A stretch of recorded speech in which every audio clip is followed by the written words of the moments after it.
sabe una cosa, amado hermano, así como la iglesia comenzó trinitaria, así va a terminar. Óigalo bien, así como la iglesia nació trinitaria, así mismito va a terminar. Porque cuando usted mira la iglesia a través de la Biblia y la ve en el libro de Apocalipsis, en el capítulo 22, el último capítulo de la Biblia, y tú miras la iglesia no está sola, el Padre no está solo, el Espíritu Santo no está solo, el Hijo no está solo. Usted lee el capítulo 22 de Apocalipsis, el final de la iglesia, oiga bien, en el verso 6 me dice, y me dijo estas palabras, son fieles y verdaderas, y el Señor, hablando del Padre, el Señor, el Dios de los espíritus y los profetas, pero el Padre no está solo, lea bien en el verso 12, he aquí vengo pronto y mi galardón conmigo. Ahí está el Hijo también. El Padre y el Hijo no están solos para recompensar a cada uno según sea su obra.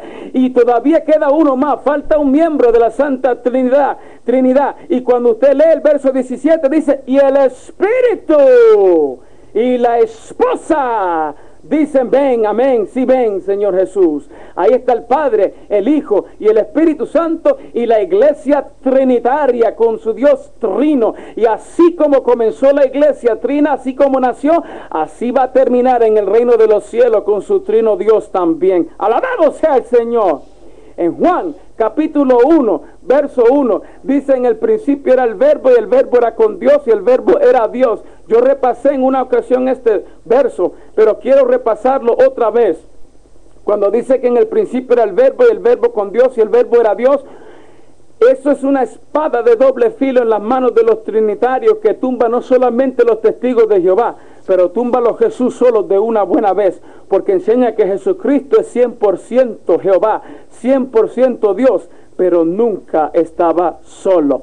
Los Jesús solos dicen que Jesús fue una manifestación del Padre hace casi 2000 años. Pero Juan nos dice que antes de todas las cosas, el verbo Jesús ya existía y estaba con el Padre.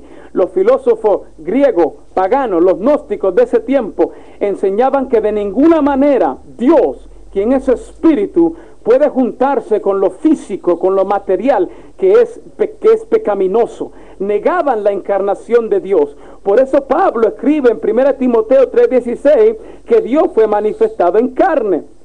Pero los griegos insistían que eso es imposible y que Juan 1:1 estaba hablando del pensamiento de Dios que estaba con él antes de todas las cosas.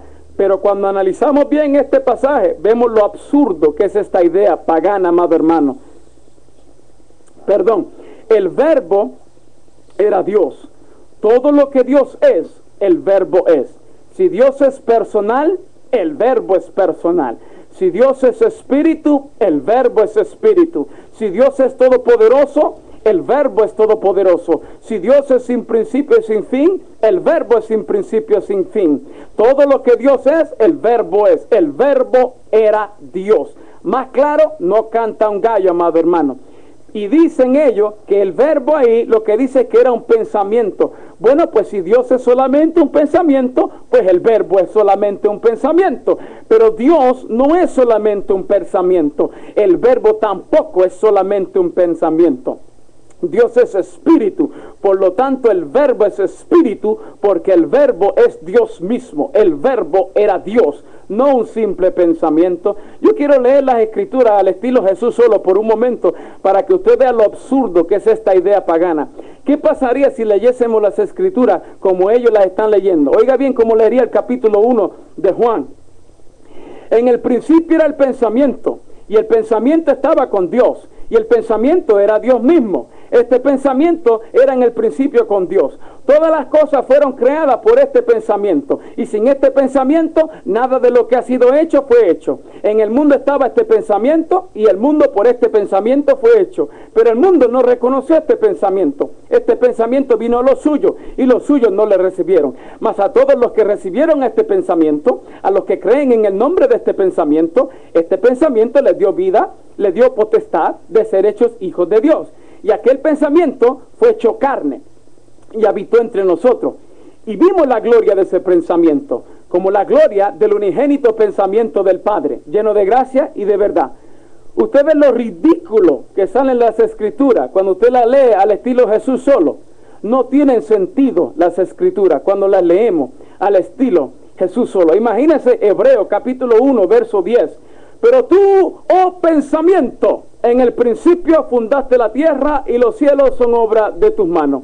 Usted ve lo ridículo. Es menester, amado hermano, analizar y meditar en lo que esta gente está enseñando, para que usted vea lo absurdo que son estas herejías paganas. La palabra de Dios simplemente no tiene sentido cuando usted analiza bien lo que ellos enseñan. No, el verbo no era simplemente un pensamiento, el verbo era Dios, y Dios es espíritu, por lo tanto el verbo también era espíritu. Lo que les quema a los Jesús solo, lo que les molesta a los Jesús solo, es que este verso enseña que antes de la fundación del universo, antes de la fundación del mundo, Jesús estaba con el Padre, y que Jesús no es una manifestación del Padre hace 2000 años, pero que el Hijo es eternamente Hijo, como el Padre es eternamente Padre. El ministerio terrenal de redención del Hijo tiene un principio y un fin. Eso sí, duró aproximadamente 33 años. La obra redentora de Cristo en la tierra, eso sí tuvo un principio y un fin. El ministerio terrenal de la redención de parte del Hijo tiene un principio y un fin. Duró aproximadamente 33 años. Pero el Hijo en sí mismo es eterno. No tiene principio, no tiene fin, porque es Dios mismo. Por eso nos dice Juan que antes de la fundación del mundo y del universo, el Hijo estaba con el Padre. El verbo era con Dios y el verbo era Dios. No es un simple pensamiento, no es una simple manifestación, es eternamente y para siempre, desde los días de la eternidad, el Hijo de Dios. La misma lógica nos revela esta realidad, amado hermano. Piense por un segundito, si hubo un tiempo en que el Hijo no existía, entonces hubo un tiempo en que el Padre no era Padre. Antes de haber creado los cielos y la tierra, ¿de quién era Padre el Padre? ¿Padre de qué? Si no había Hijo, ¿de qué era Padre? Simplemente necesita sentido común, amado hermano, para entender que sin Hijo no hay Padre. Y sin Padre no hay Hijo. Por lo tanto, así como el Padre ha sido eternamente y para siempre Padre, el Hijo tiene que haber sido eternamente y para siempre Hijo.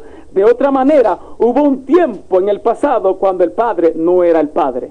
Es necesario entender, amado hermano, que aunque aquel bebé que nació en Belén tiene un día en particular cuando nació, o sea, la visita física y redentora de Jesús tiene fecha. La encarnación de Jesús tiene fecha, pero Jesús es Dios mismo, y como Dios mismo, Él no tiene fecha. Romanos 9:5 dice que, hablando de los judíos de Israel, de quienes son los patriarcas y de los cuales según la carne, la encarnación, vino Cristo. Ahí hay una fecha.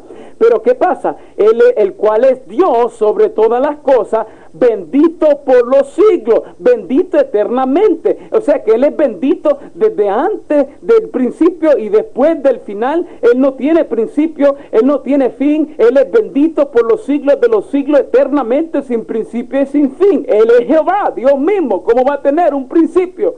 Según la carne tiene un principio, según el Espíritu no. Por eso, cuando Miqueas habla del bebé que habría de nacer en Belén, te dice que en realidad ese bebé no tiene principio en su espíritu. Miqueas capítulo 5, verso 2 dice: pero tú, Belén Efrata, pequeña para estar entre las familias de Judá, de ti me saldrá el que será Señor en Israel, y sus salidas son desde el principio, desde los días de la eternidad. Aquel bebito que tiene un principio físicamente en su espíritu, viene desde los días de la eternidad. No tiene principio, no tiene fin, es eterno. Jesucristo es Dios mismo, Dios eterno. Es imposible que Dios tenga principio, y la Biblia declara que Jesús es Dios. El verbo era Dios, no tiene principio. Yo no me explico, yo no sé cómo es que hay que explicarle esto. O no entienden o no quieren entender. ¿Cuál de las dos? Amados hermanos, quiero mencionar algo acerca de la unidad de Dios, porque hay bastante confusión por ahí en cuanto a la unidad de Dios. Y para esto quiero repasar por un momentito un verso muy famoso de la Biblia, Deuteronomio capítulo 6, verso 4, que en su lenguaje original lee de la